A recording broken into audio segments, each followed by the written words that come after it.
It's important that you are straight here, so when you come back around and do the second half, everything lines up. If it isn't exact, we'll show you a trick, because I don't know if I have it exact, to fix it. So once you have the second set of spring clamps clamped, you're going to flip it over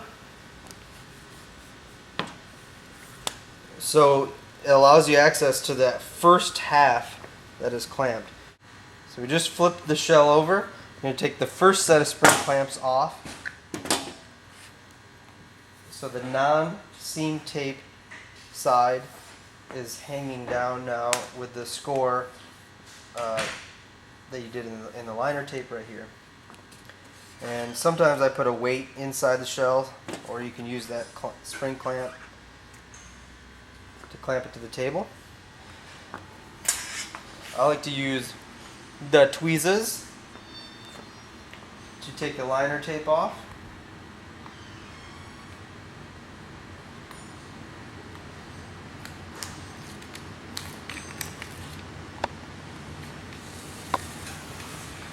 And if you scored it correctly, it'll come off. Only the first half will come off, I should say. Make sure you recycle. We already made sure the shell was clean of any grease or dust, but if you have compressed air, you can blow it off, or a whisk broom, or a rag, a tack cloth. And carefully from the score mark, take the wrap and just with your hand press it down. Now if you don't have a roller press, this is how I used to do it back in the day. You can take that half, and I like to hold it on the inside of the shell and just roll it on the table for some extra pressure on the PSA. Even pressure. Another way you can also ensure that it's on there without any air bubbles is to take a J roller similar to this and go from that score line, so basically everything that is adhered to the shell, and just give it some even pressure.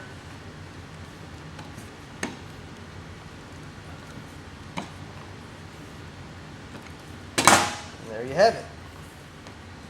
So now take the second set of spring clamps off.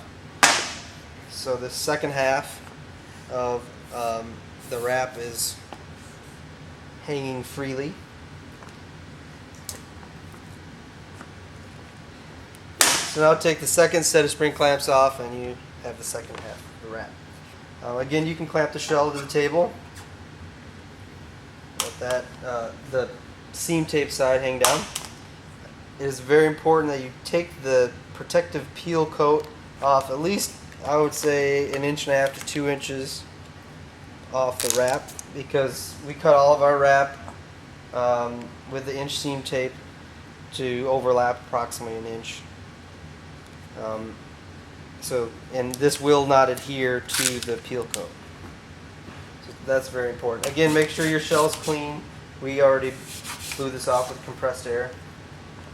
You can take your tweezers, and I like to take the PSA liner off first. Again, it'll come off all the way to where you scored it, or to where that first half is adhered. And then take your seam tape off.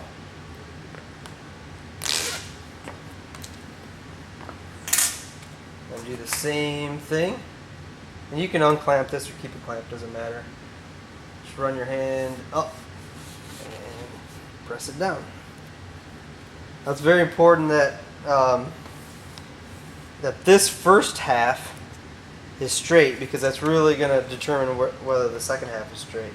As you can see, we're not perfectly straight here, about 1/16 of an inch, but we'll fix that when we trim. Again, you can take this on a table. If you want, you can actually put the liner or the peel coat back over and press this down. You take your J roller, do the same thing. Make sure all the air bubbles are out. I like to do one roll on the seam.